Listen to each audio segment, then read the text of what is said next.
Have you ever wondered why the conflict between Israel and Palestine seems so difficult to resolve? This is not just a dispute over land, it's a deeply rooted story that intertwines faith, identity, history, and politics. In today's video, we'll go on a journey from ancient history to the present day, exploring the roots of the conflict and how it has shaped the lives of millions. We'll break down key moments, but more importantly, we'll explore the human stories at the heart of it, ordinary people caught in an extraordinary struggle. The story begins in ancient times where the land now known as Israel and Palestine sits at a crossroads between Africa, Asia, and Europe. This land, often referred to as Canaan in ancient texts, has witnessed empires come and go. But for the Jewish people, it is known as the Promised Land, a place where their ancestors, Abraham, Isaac, and Jacob, once walked. Around 1000 BC, King David established Jerusalem as the capital of the unified kingdom of Israel. Solomon, his son, built the first temple, a place that would become the spiritual heart of the Jewish people. But over time, conquests and exiles came. The Babylonians destroyed the temple, the Persians allowed the Jews to return, and the Romans occupied the land, eventually scattering the Jewish people in what became known as the diaspora. Fast forward to the 7th century AD.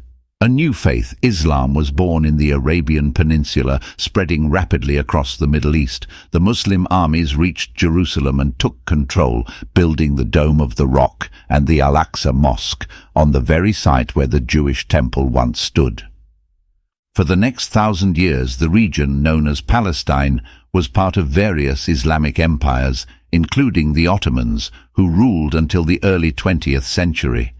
During this time, Muslims, Christians, and Jews coexisted, sometimes peacefully, other times not. But Palestine remained a land of pilgrimage, sacred to all three faiths. Everything began to change in the 19th century with the rise of nationalism. As Jews in Europe faced increasing persecution, many sought to return to their ancient homeland. This movement, called Zionism, envisioned a Jewish state in Palestine. However, the people already living there, Arab Muslims, viewed this migration with suspicion. To them, Palestine was not just sacred land, it was home. When World War I ended, Britain took control of Palestine under a League of Nations mandate. In 1917, the British issued the Balfour Declaration, promising support for a national home for the Jewish people in Palestine. This inflamed tensions between Jews and Arabs, setting the stage for decades of conflict. In 1947, the United Nations proposed a partition plan, dividing Palestine into separate Jewish and Arab states, with Jerusalem as an international city. The Jewish leadership accepted the plan, but Arab leaders rejected it, seeing it as unjust. The following year, on May 14, 1948, David Ben-Gurion declared the establishment of the State of Israel. Almost immediately, war broke out. Neighboring Arab countries invaded, seeking to crush the new state, but Israel survived and even expanded its territory. For Palestinians, this was the Nakba, the catastrophe, as hundreds of thousands fled or were expelled from their homes. Refugee camps sprang up across the region, and the dream of Palestinian statehood seemed to slip away. After the Six-Day War in 1967, Israel took control of the West Bank, Gaza Strip, and East Jerusalem. While Israel viewed this as a necessary security measure, Palestinians saw it as occupation. Settlements began to sprout across the West Bank, further complicating the situation. In 1987, frustration boiled over and the First Intifada, or uprising, erupted.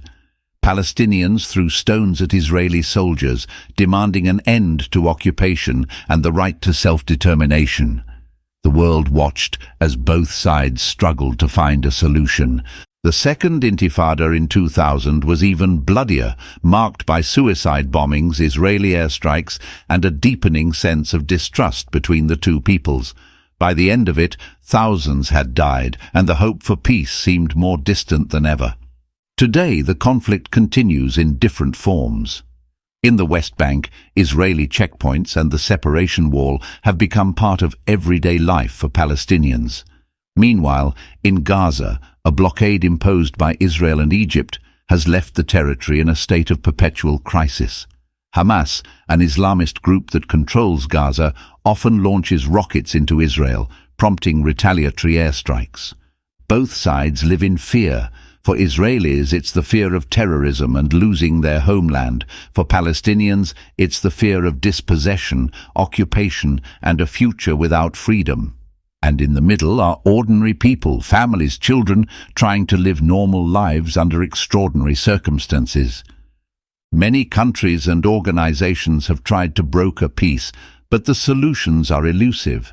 Some advocate a two-state solution, envisioning Israel and Palestine living side by side in peace. Others propose a one-state solution, where Jews and Arabs share the land equally. But every solution faces obstacles.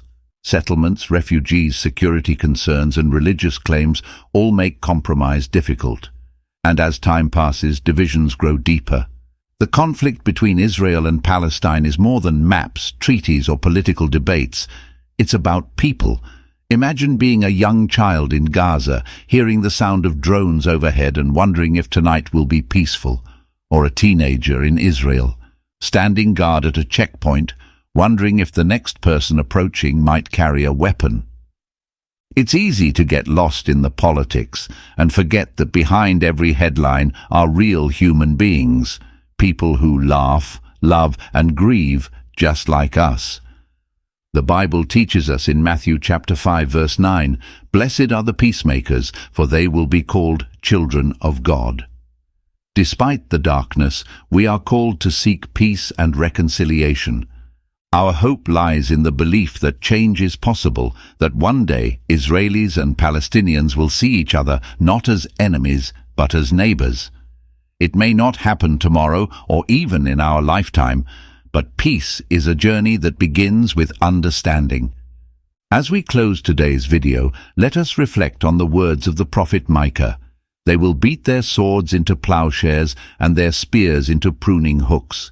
Nation will not take up sword against nation, nor will they train for war anymore. Micah chapter 4 verse 3.